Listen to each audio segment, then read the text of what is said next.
Okay, so I've just pressed record, so we're now recording this, all right? Um, so you're probably all aware that, thank you very much to the working group who have been working with Ipsos Mori.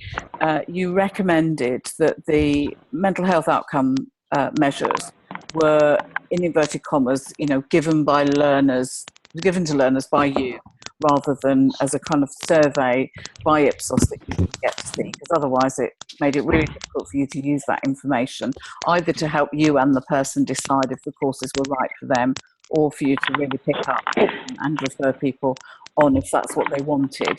A couple of things I would say, though, when we're looking at these tools is to remember at all times that this is an offer that we're making to people. It's not mandatory. If they come along and ask you and they don't want it and they are distressed and they're not signed up as learners, you can try and signpost them, and you may want to use your safeguarding procedures, but it really is an offer to adults that you're making, so not kind of compulsory.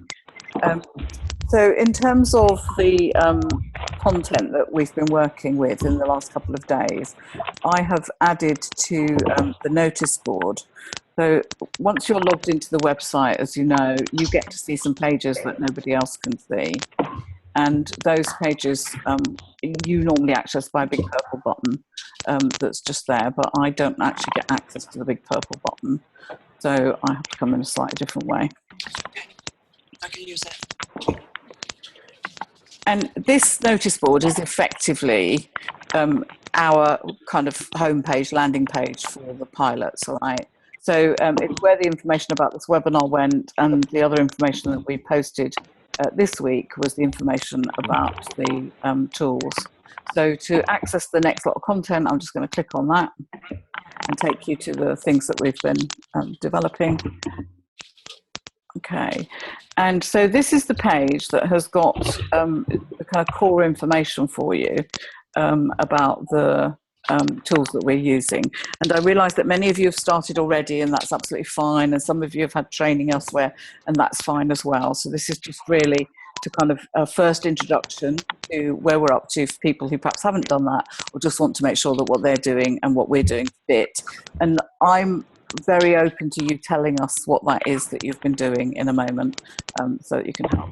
But I guess to start, one of the first things we wanted to do was to just kind of remind everybody that these are clinical outcome tools, but we are adult educators making use of them, if you like, in order to measure the mental health outcomes from our learning. And we're going to measure other things, other outcomes, via the Ipsos survey. But this is how we're going to measure the mental health outcomes. And what I wanted to do really was to just share these do's and don'ts from the COOP document with you, and really to also invite you subsequently to add to them. There's an image here of the COOP document, and if you scroll down to the bottom, you can download it.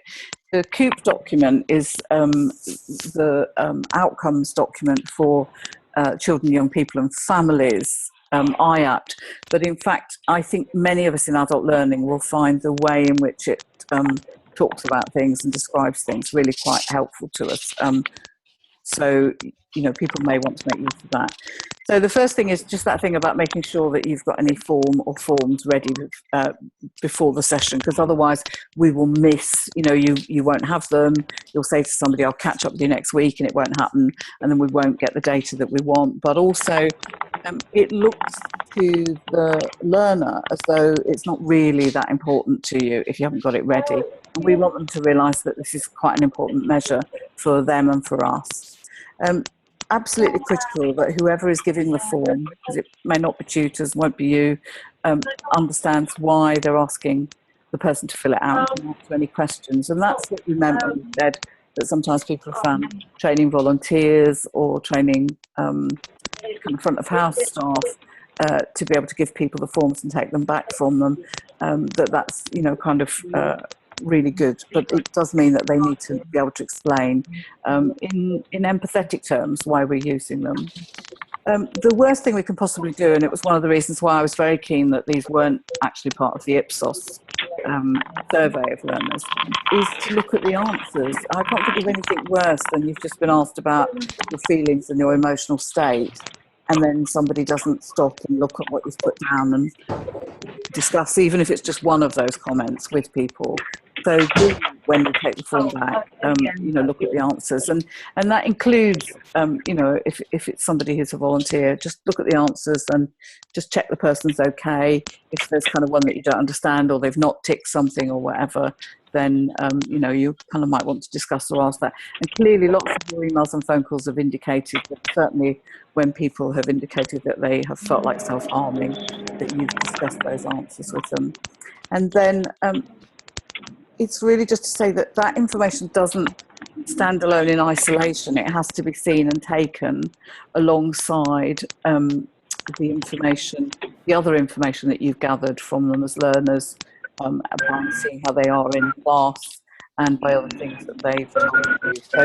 So let us not turn into people who kind of just, you know, see these tools as really important tick boxes, and we've arrived at a kind of decision-making process as a result of tools. No matter how validated they are, everybody's still an individual.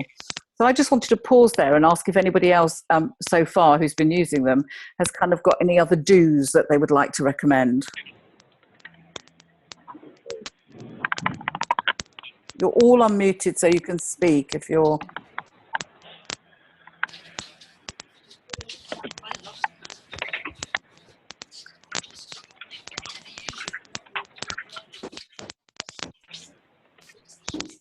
I can see a bit of typing in the chat. Okay, Andrew's got a lot of background noise. Just bear with me, and I will try and mute people.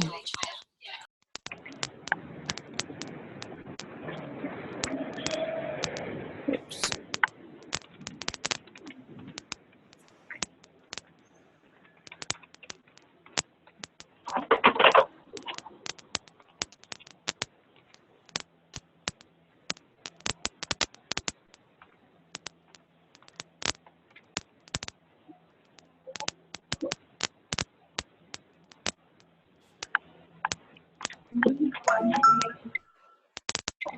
Okay, so nobody's given me any more do's, so I'll just carry on to the don'ts. So the other bit is, please don't give out questionnaires if the person doesn't understand why they're being asked to complete it. I think it goes without saying, but whatever you do, don't get so obsessed with collecting data for these pilots that you do that. And if you don't understand, or the person who's giving it out doesn't understand why you're using it, then actually that's when you kind of need to stop and make sure that everybody does understand the why. And I think when we're talking about the training, it's about the why more than anything. If somebody is distressed or doesn't want to, do not insist on them filling out the forms. When you do the return to Ipsos of people's scores, if people are refusing, you'll just have to type in refused, you know, where it says kind of the score. And it's really important that we don't see the numbers that are generated by these tools as some kind of objective fact, or that we turn people into numbers. So I would hate to hear people being described as, you know, fives or anything that dehumanizes people. Would just be absolutely the antithesis of what we're trying to do with these courses. And I'm sure that most of you appreciate that. The other thing, though, is also not to see your own judgments about people and their mental health as some kind of a fact as well. So if you want to follow up on those do's and don'ts and lots of other kind of really good practical advice that is coming from the kind of children, young people and families perspective, but actually does it in a really nice way, then that's on those pages there. But just to kind of pause and ask if there's any questions, as my cats, as you've probably seen, are very interested in this particular webinar.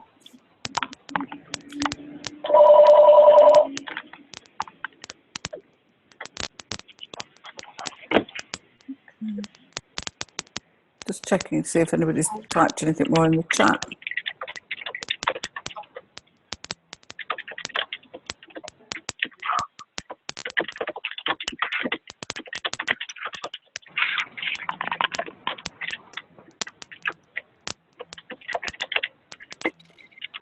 Love the cat. Yeah, thanks, Debbie. Well, at least I can tell that people can see me now. Thank you so much. Okay, so I'm going to, yeah, I'm going to move back on then now that the cats have done their starring role. Okay, so those are the do's and don'ts. The next bit is, I think, the thing you've all been waiting for, which is the all tools combined in one sheet. All right, it's here to download. So you just kind of click the link on the page, and then you will have it as a download. It's just a plain Word document, all right, for you. So this is what it looks like, and it's just in Word. You can, as far as I'm concerned, you can make this more accessible for people. In order to get it on one sheet, I have made it 13 font. I would have preferred to make it 14 font, of course I would. What I have done at the moment is I have put the short WEMWIBs first, because it's quite a nice introduction, then the GAD7 and then the PHQ9. But there is a bit of me says, I'm not sure I would like the end of the form to be that. So it might be that in our discussion now, we might say, actually reverse those slightly. But the WEMWIBs is quite a good one to kind of begin with. The wording is what you must not change, okay? So you must not change the wording on here, which is the business about asking people to say which one applies to them, and that you are asking to think back over the last 2 weeks. So you're not asking them to go back for months and months and months, whatever. You're asking them just to go back over the last 2 weeks. Right, okay. So when do we go to try that? You know, and I've just seen a note that says, can I email it out? I will email it out to absolutely everybody that I have got on the thing. But right. If there is anybody who can't access the website, then you probably let me know what that problem is so that we can sort that out for you. What you will see on here is I've put the scale, the scores in a really kind of pale grey. And if you think it would be better to present this to learners with that scale not there, then that's absolutely fine, all right? Because I think it would put me off if I could see the numbers and I was completing it. And I have seen a version of the scale for readability where what they've done is they've put the 1, 2, 3, 4 or 5 across here, and then put the statements in here. Now, strictly speaking, that is an adaptation, but for readability, for people who struggle with concentration or kind of keep looking up, then actually you might decide to do that. And you just will need to make a note of that for us, that you've kind of made that variation. So when you get your Ipsos monitoring form, you would kind of indicate in that to us that that's one of the changes that you have kind of adapted slightly. You are very welcome to go into the header here and to put your own logos or your own title. I think most of you know all along that that's one of the things I've been quite anxious about, is I don't want it to look too formal for people or look as if it's going to places that people don't trust. I think it's quite important that it's kind of really clear that this is about you asking people for this information, although you will need to tell them that you'll be sending their scores to Ipsos, and there is a consent form on the Ipsos learner survey, but there is space here for a consent form as well. But I'm guessing that when you sign learners up, that you have already gained their consent. If not, let me know and we can add that there. Then these tools are exactly as they appear in the IAPT data outcomes. So on other pages, you will see that I've added them. The information that Ipsos wants from you is going to be the unique learner number, the date of birth, and then people's scores. Now, for the short WEMWIBs, it really is only the total that they need in this box here. For the other two, it's out to the working group to decide at the moment whether they need each score, so by each question the score for the person, or whether they need to just ask for the total. And so that's something the working group is feeding back to Ipsos at the moment. The other information Ipsos are looking to ask you for is the name and of the person and their date of birth. I think for the form, when you collect it off people, it may be enough for them to just fill those two things in. Again, I was thinking about if it was me, if I filled in my unique learner number, or you fill it in advance, and my date of birth, and then I put my name on it, I'd really begin to stop and think about where is this information going and where is it being stored. And obviously that is one of the things that you need to think about. Now, are you then, when you've got these scores, saying to people, you can or you can't come on this course? I don't think that's what we're trying to do, but I think we are trying to say that if somebody says that, you know, they're absolutely fine, then you direct them to their mainstream provision. So I think that's kind of the issue, really, of the do's and don'ts, is you make the decision on whether somebody fits the criteria based partly on their first use of this form, but also on what they tell you and what you see. And you will have to make that decision. So don't take any single thing as the fact. In some areas, I know that you're matching with your IAPT caseload. So if your IAPT caseload says, for example, on the PHQ 9, that people who score less than 4 are not eligible for IAPT, you're deciding not to take people on that. That doesn't have to be your cut-off criteria, but if somebody scored 0 all the way down, then, you know, actually, I think it's not the right course for them, and that's the important bit.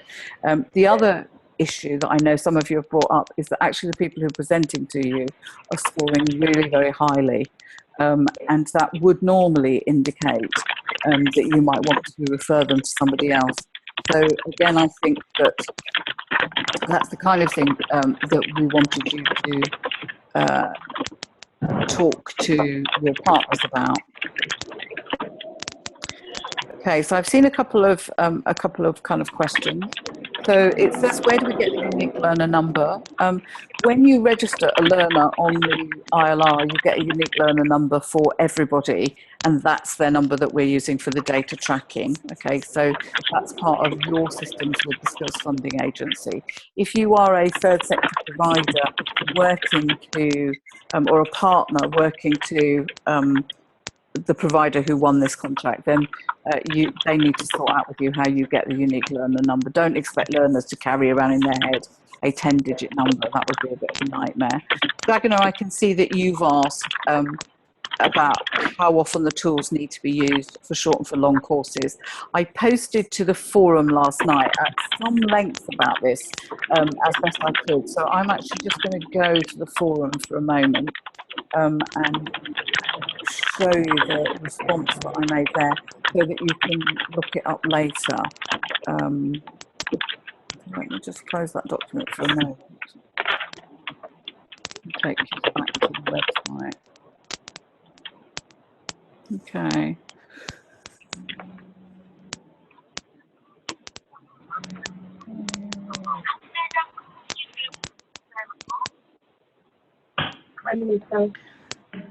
Okay. So yesterday I had a really useful question from Debbie, who's here, which asked about the tools. And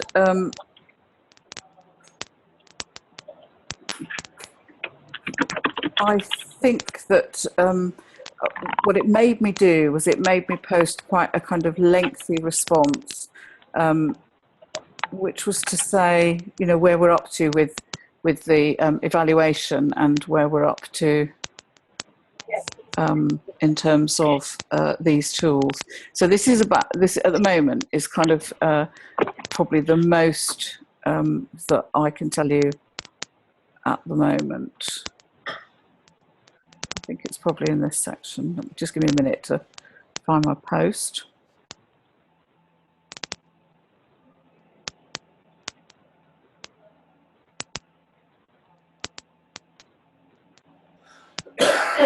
Right, okay.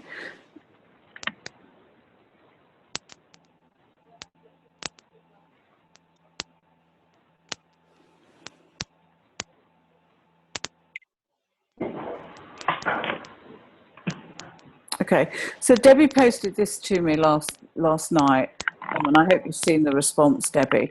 Okay, and it really was quite timely. So when you're asking me about how often do you need to use them, then it's this question here, really. And what we think, also what I think now, is that you will be asking people at the beginning and the end, regardless of the length of their course, unless it's just a taster session, for example, when all you might be able to capture anyway is the beginning. If somebody does a course of, and for the moment my example is more than 3 weeks, we are also going to ask you to collect that data from them in the middle of their course.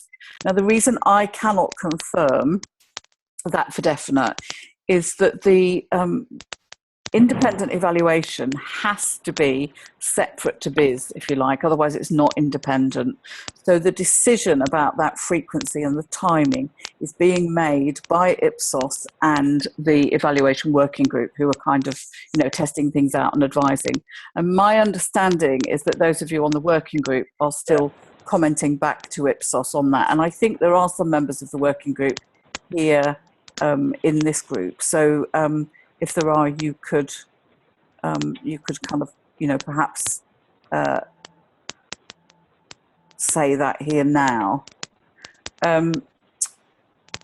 And I think you will know this within the next few days. I don't think this is a long time. I think the working group has been given till the end of this week to get back to Ipsos. And then after that, we'll be able to say to you. But the sensible thing to me is that I think you're going to have lots of courses that are between, spread over between 1 and 3 weeks. And beginning and end is the most you could possibly hope to ask somebody to complete.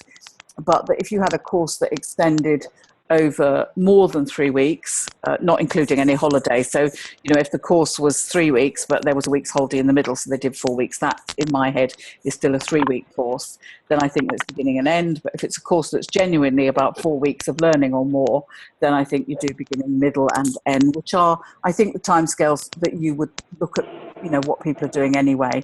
So this will be confirmed very, very shortly. But I just didn't want to hold off in getting, the tool out there for definite to you, showing you that it could, get it all onto one sheet, and that you can personalize it if you want to and make it more accessible. So that was kind of my critical criteria at this point in time. But if you want to come back to this post and look at the other things that I've said, what you'll see is I have listed what at the moment I think is the data demand that we're making on you as pilots, and I will produce this as a web page if Ipsos Mori are happy with it. So I will ask that at our meeting today, and you will see that the data demand on you is about the ILR data, the mental health outcomes, which is what we're talking about here, a monthly return from Ipsos where they're going to capture that information, and possibly 2 other bits of information, any workforce development that you have done in the preceding month, and any evaluation related issues that have come up. But if you've had no issues, then you don't report that. I've just done a little reminder that there's the equalities monitoring form to complete. There will be the learner survey, which Ipsos will provide to you and will ask learners to complete. So you will give it to learners and collect it back in, or if they do the online version, you won't even have to do that. Ipsos are talking about some longer term learner follow-up, and they're asking the learners to volunteer directly to them, so you won't have to do anything about that. And 8 pilots will be chosen to be case studies between now and March 2016. The first few will be selected very soon, and we'll know who they are. And then the other sort of half, probably, approximately, will be selected after the interim report in the middle of the year. And then beyond that, we don't want to burden you anymore with lots of in-case information, but I would ask you all to be aware that because of the spending review, it's possible that Liz or Carol or Ali or I might come to you at any time and say, we've been asked this by the Minister, do you have any data? And if you do, we will ask you to kind of share it. I'm just going to pause in case I know I've digressed slightly, but it's just to flag that up for you, and just to pause and see if anybody has any questions about that outline of that data.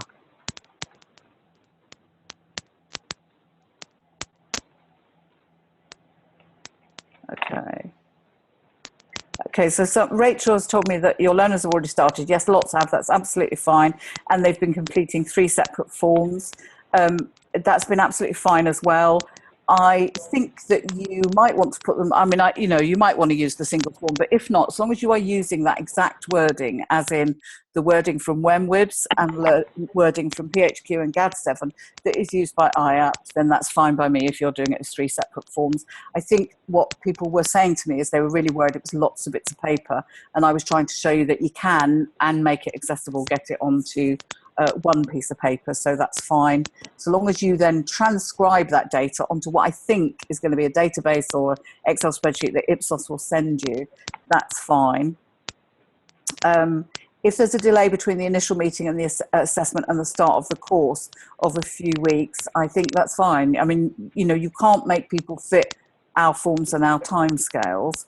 I think that if somebody has completed the form in order to start a course, you know, to say, can we come on this course? And then they start the actual course several weeks later, I think I want to take that probably to the evaluation group to ask about that. I think if you were a health service, you would definitely do it again in case somebody has improved or deteriorated, because people get better of their own accord, or people get less well of their own accord. And so you might want that baseline, because remember, that's what the purpose of these is for. The first one is about creating a baseline. The second and third ones are about seeing what progress has the person made or not, as the case may be. So somebody might get more unwell, and that might be what you pick up. And then that might be when your local partnerships are really important for you to be able to refer people. So I think that's probably, yeah, I think that's probably kind of important. Okay, so Andrea, you've asked about what do we do with the data. Okay. So in terms of the data, what's going to happen is Ipsos are going to, as soon as the evaluation working group have agreed it, which is literally in days, Ipsos will be issuing you with, I don't know if it's an Excel spreadsheet or a database, so just bear with me on that one. And it will have a couple of sheets for you to fill in, I think. So one sheet will be anybody that has filled in their first assessment, and you will put their ILR and their name and their scores. And you might have, say, 50 learners in a month, and you return that. The second sheet will be anybody who's reached the middle point of your courses and who's filling in a middle one. And again, you might have 20 learners and you fill in their scores. And then the next sheet would be anybody who's reached the end and is completing their final one, okay? And you would fill in those kinds of details. I think there's also a sheet that asks you just to say who you are by putting your UKPRN number on. So that's the number for your kind of organisation with the Skills Funding Agency. And I think there's a sheet that asks you to just say how many people have been in workforce development, et cetera, et cetera. So I've looked at it, and it's an administrative task that's about kind of, you know, moving data from these sheets across to people. So I don't think it's arduous, but it is with the working group now. So the working group might say, this is too arduous and we need to look at smoothing it down a bit. So if you're not part, I mean, Andrew, I do think you are part of the working group, but if you're not part of the working group, then you might, yeah, you might want to let me know what your thoughts are, and I will pass those on for people. So this post is here, and I will make it into a page after I've talked to Ipsos today, and I will certainly send it out to anybody that came to this webinar. So what I want to do now, though, is I want to go back to this page that we were on. The other thing that I have been putting up for you is some more detail about these tools. At the beginning here, we said it's really important that you know why you're using these tools. And there is loads and loads and loads of work done on these tools. So if I take you to the WEMWIBS one as the example, you can click either the picture or the text. They're both hyperlinked to the same place.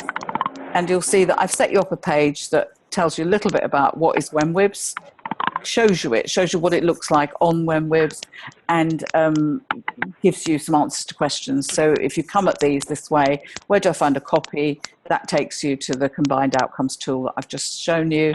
What if I need a different format? Now, I've seen a couple of questions here from people.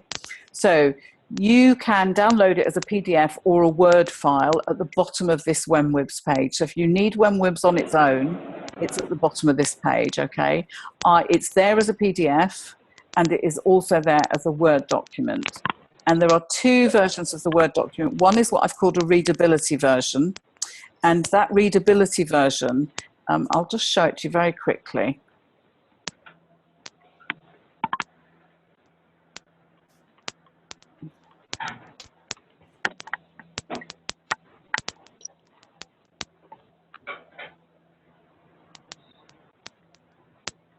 There we go. All I have done differently on the readability version is that, as I mentioned at the beginning, what I've done is, instead of making the statements across the top here and the numbers in the boxes, I think for people who struggle with all that looking up and what am I being asked to say, that actually being able to come in and circle which it is a much more intuitive way for many, many people who maybe struggle with literacy, or who maybe struggle with that whole, I've got to look up and work out which one of these boxes have I got to fill in. So this is the same font, it's exactly the same wording, etc. The only difference, it has the same copyright note at the bottom as all the others, but that's there just, if you've got people who struggle with the ticking the boxes or what have you, then that one is there for them, and you can download that at the bottom.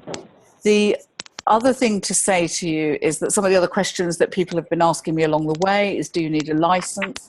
For WhenWibs, well, for none of them do you need a license. Okay, so that's the first thing to say.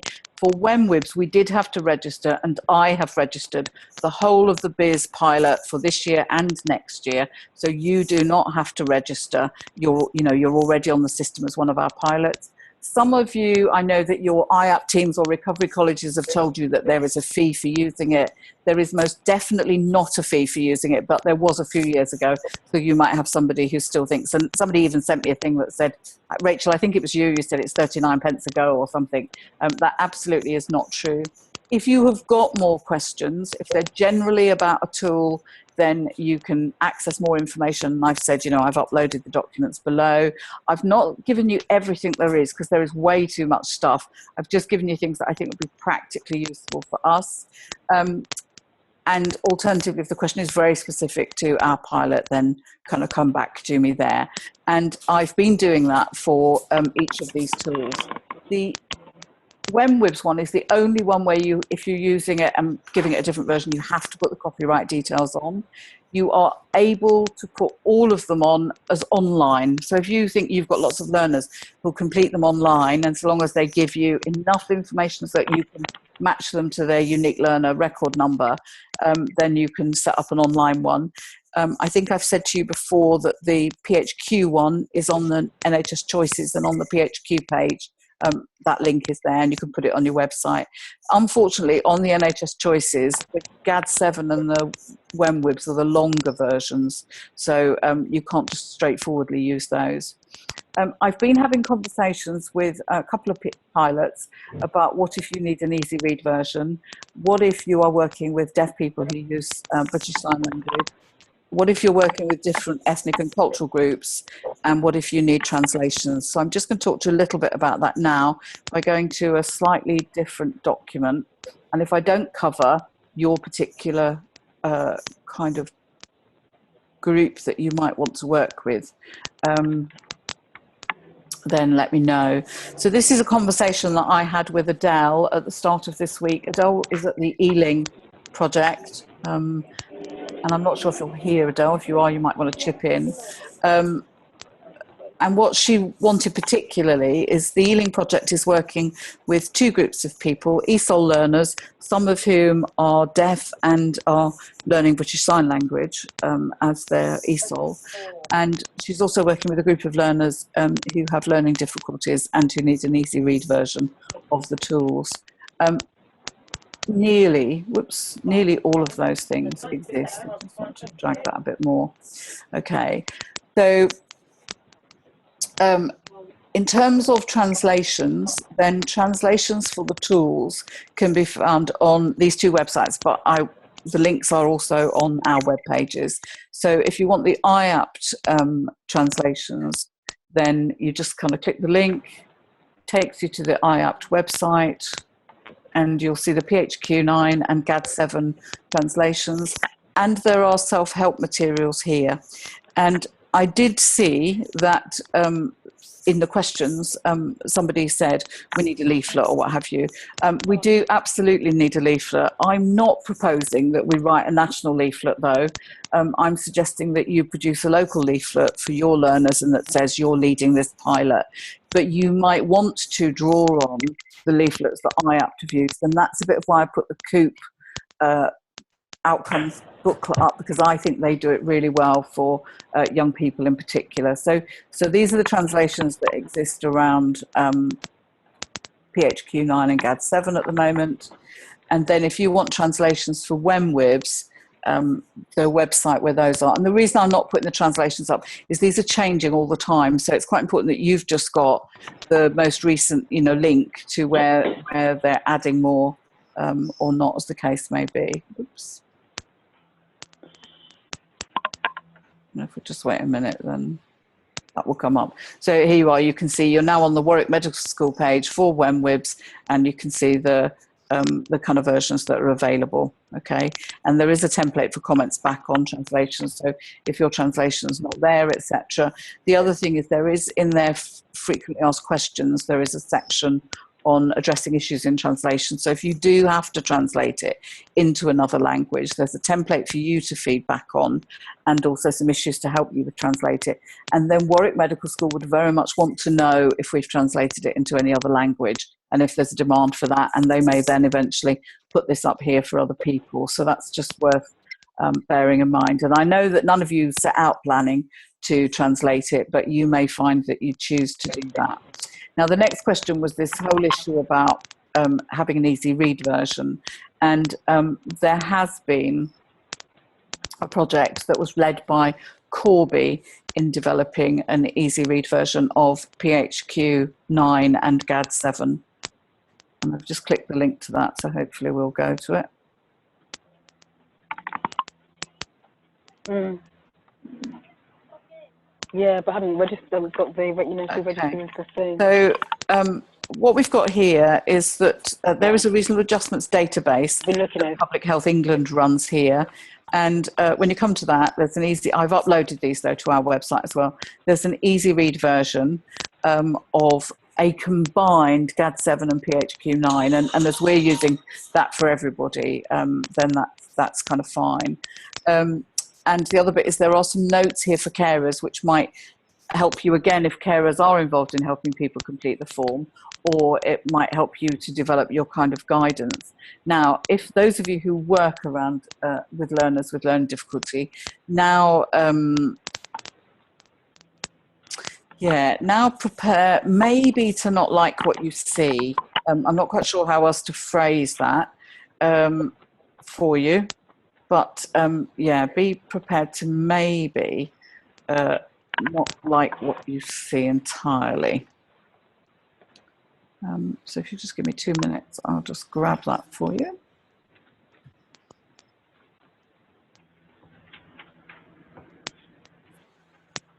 Okay.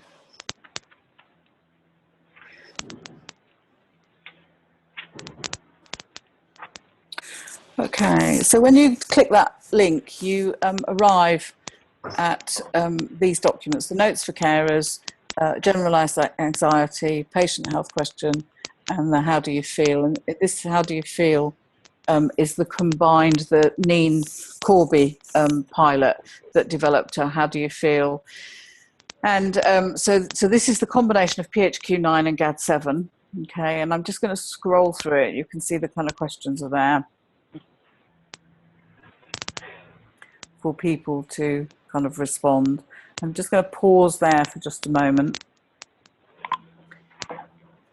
and at the next one.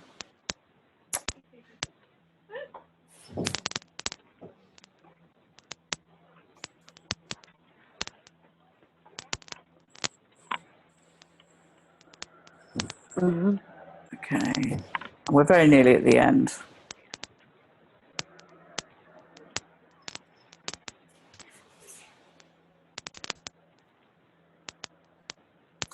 Okay, so that's the kind of end of that. So that's available to download and use. And I did warn you, okay? So I'm just now just going to check whether any of you have posted chat comments or want to say.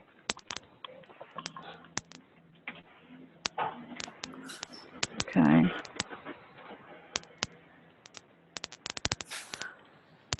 Okay, so Elaine, I hope that's answered your question about the ESOL students.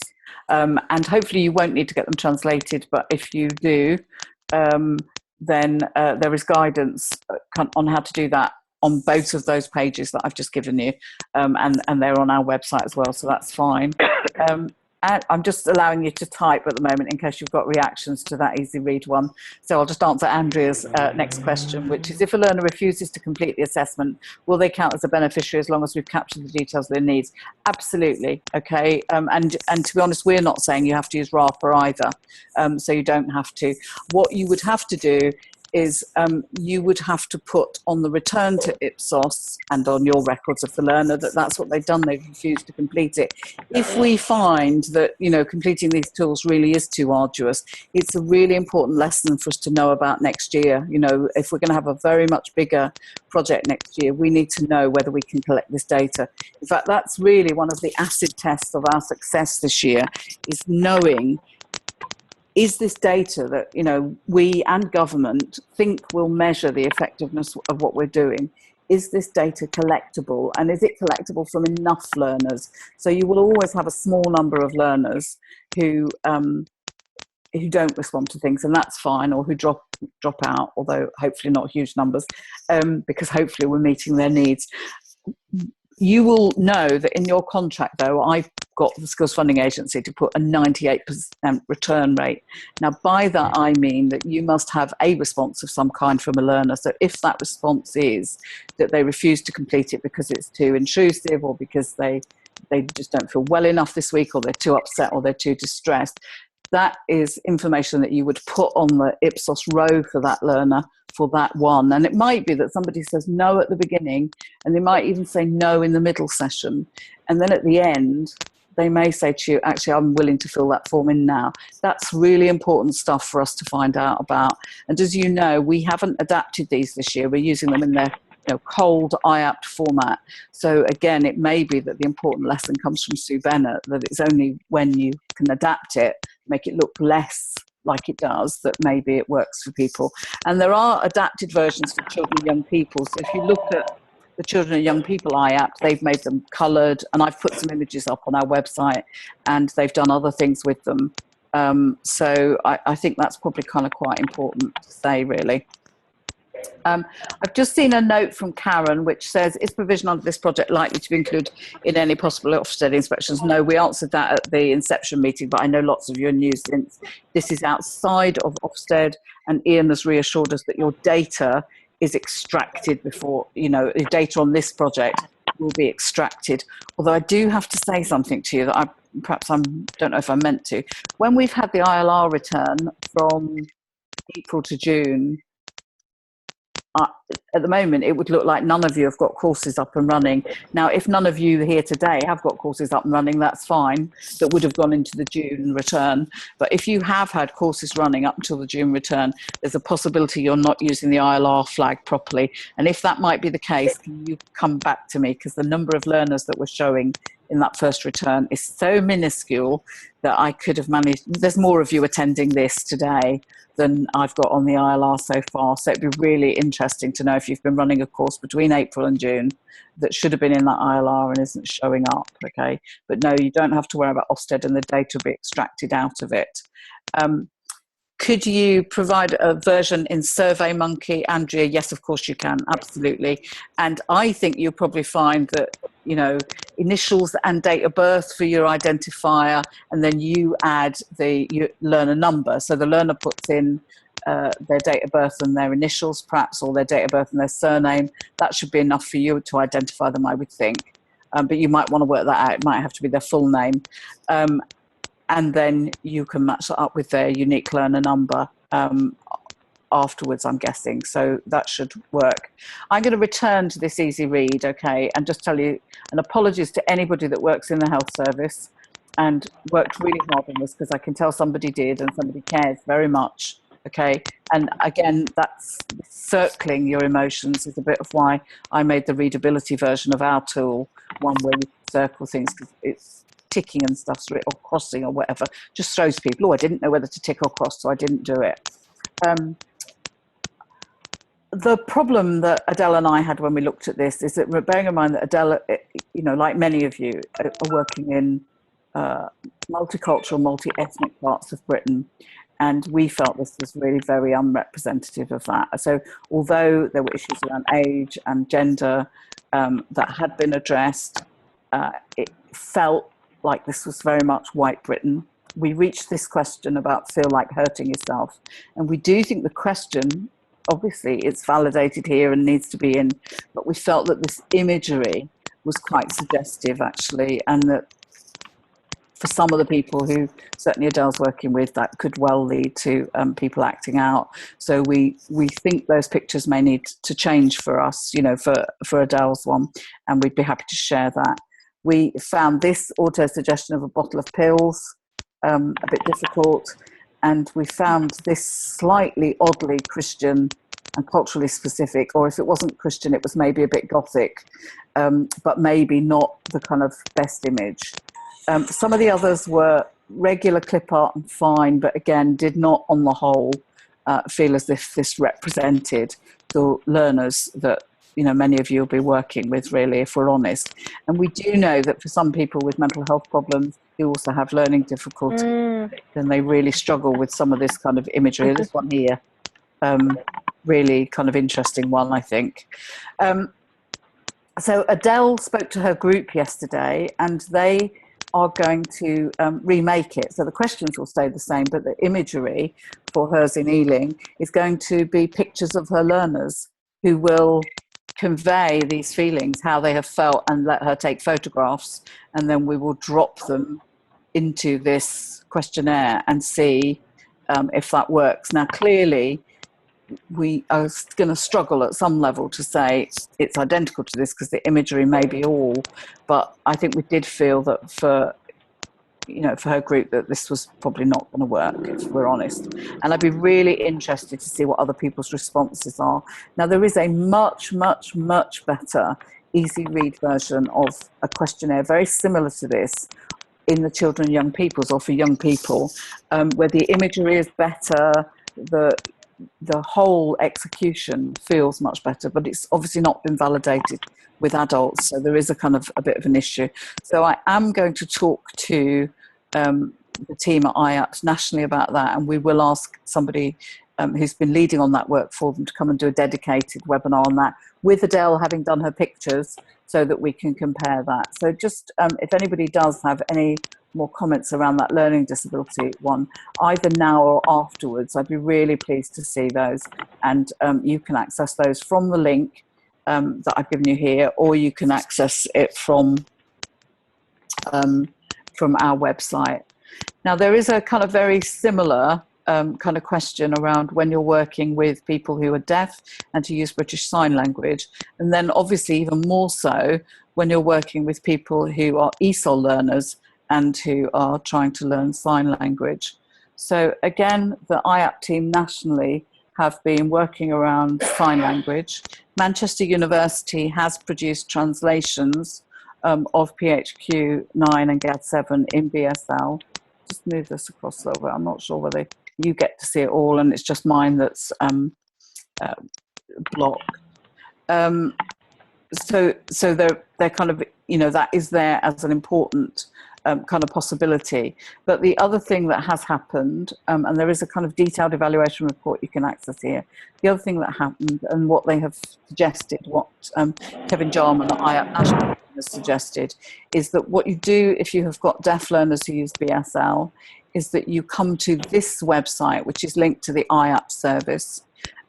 There is a BSL version for if you've got BSL teachers who are actually going to be leading your session with people who are deaf and use BSL, then they can come here and get all of the information in BSL. But if you want the information in English, then you just kind of click this.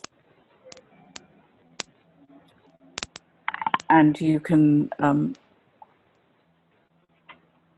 access downloads in terms of reports that have happened before, information, and this same information that's written here is available on this website in BSL. So if you tick the BSL box, you would get the BSL version of it. Okay, so I think what we're saying is you will find that the resources that you want and the conversations that you want to have with people are here, and that contacting Sign Health is probably the best thing to do if you've got BSL learners. So we know that Adele has got a dedicated bit of her project that's about that. But again, if any of others of you either have a group or have individual learners who have BSL needs, then actually if you flag that up to us on the forum or on the website, that'd be really useful, and we can kind of join up the dots really and either create a small group or share what we're doing. But certainly Adele will be contacting them and passing her lessons back to us. So she'll use her webpage on the mental health website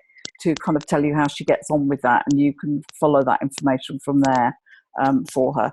So again, I'm just going to pause and see if any of you have got any kind of questions about BSL, or if there are any other kind of accessibility issues where you kind of want to ask me any questions about them. I mean, I think broadly that you're all aware of the accessibility standards that we've produced on the Equalities Toolkit website. So if you want guidance about things like, you know, colour contrasts and things like that, then that's probably where you need to go to for it. Any of you who don't know the Equalities Toolkit website, the little icon for it is always at the bottom of the MHFE website, but I'll just click to it now. Just to make sure that you've kind of all had a chance to see it. And some of you are registered on this and use it already, I know. And if you go into the resources section on here, so into the library, you will find that there is guidance on accessibility, which covers just about everything in terms of a kind of written document that you might produce of some kind. And I've just gone for a kind of happy medium, the best I can, in terms of the general one that I have produced. So if you click this link to the accessible and inclusive documents, you'll find that we've got a kind of resource on here that you can then download, and it takes you through, again, just about every kind of accessibility problem that you might meet or need, that you might meet now, that you kind of want to work with. I think it's going to take a moment for my computer to come through, and I'm aware that it's now 1:37, so we're due to finish shortly. So you might have to trust me that that's there, that accessibility thing, because it's not come through. I've got lots of windows open at the moment. So I just want to check the last couple of chats, and if anybody's got any final remaining questions. Yeah, the links for everything I've talked about is on MHFE. I've still been editing the pages as I've kind of put things up, because as you probably know, the new site's kind of sitting in the background, so I have to do everything on this site and then on the new site until the two things, until we get the new site. So it takes me a little bit longer than you would think. The accessibility guidance I will put into the notice board for you, so that you can click that and go to the Equalities Toolkit and download it. And you don't have to register on the Equalities Toolkit to access it or anything like that. So really like to know if anybody is interested in pursuing the work around the easy read version, or if you think you're going to need it from Adele, and we can look at sharing that more widely as soon as we've got it. And really nice that her learners are going to work with her on it, and they're really thrilled to do so, I think, so that's really good. Anybody who's looking at translations that are not covered and want to talk to IAPT and talk to WEMWIBS about it, happy to do that with you, or for you to just tell me how that goes and share that for us. And if there are any other accessibility requirements that we've not covered so far, that'd be great. The next couple of things I'm going to do is I'm going to offer a couple more sessions like this. So I would welcome any feedback on Zoom and whether that's been all right for you. And the more we practice it, the better people will get, okay? I think, yeah, I've Nottingham. I've just seen a note from Julie Gosling. I put a call out to Helen Brown last week for her to, once I knew I was doing this, I put a call out to Helen to let me have her easy read version. And I'm still waiting for her to come back to me. So I'm guessing that she's either tied up or might be on leave this week. But I have no doubt that Nottingham have exactly probably what we want. So hopefully that will come forward soon. And if you get it before me, that's great. Just kind of share it, either send it to me or post it in the forum, and then I can add it to the page. So that will kind of work quite well. We'll offer another couple of these. And then what Kevin Jarman has said to me is he will get one of his kind of clinical educators to come on and do a question and answer session with you. What we didn't want to do was have a health service person come in and present this all incredibly clinically and make you all rush off and get your white coats and your stethoscopes out, although I appreciate that mental health doesn't use those, but you know what I mean. So we wanted to keep this about adult learning and to talk about how adult learners use these tools. Oh, Andrew's not been able to get Helen either, so maybe she's on leave at the moment. Chris, I've seen your note that says if learners score highly on the assessment and receive signposting where appropriate, but if they want to continue on the course, is this okay? I think if you think they're not unwell and they do not have, they don't also have severe and enduring mental health problems, so they don't have a diagnosis of psychosis or bipolar or personality disorder, then the answer is yes. Then I don't really want to get into diagnoses, but I think you know what I mean. The gist is that if we have, much as I know they will benefit from adult learning and want to do it, if we have massive cohorts of people who also have conditions that IAPT is not suitable for, then we will run into a problem in that our data will be invalidated. So in year 2, 3, the future, all of that might be possible. But whilst this is research, we really need to try and make sure that learners have mild to moderate mental health problems. If they do, but they're scoring quite highly and you've signposted them and they're choosing it, and you don't think they present a safeguarding risk, just as you wouldn't if they were on one of your other courses, then that's absolutely fine for you to continue, no problem at all. And it'll be really interesting for us to see. I mean, I think many of you know from the work that some of you have done with people with more severe mental health problems, we know that learners fare very well. Adult learners like learning.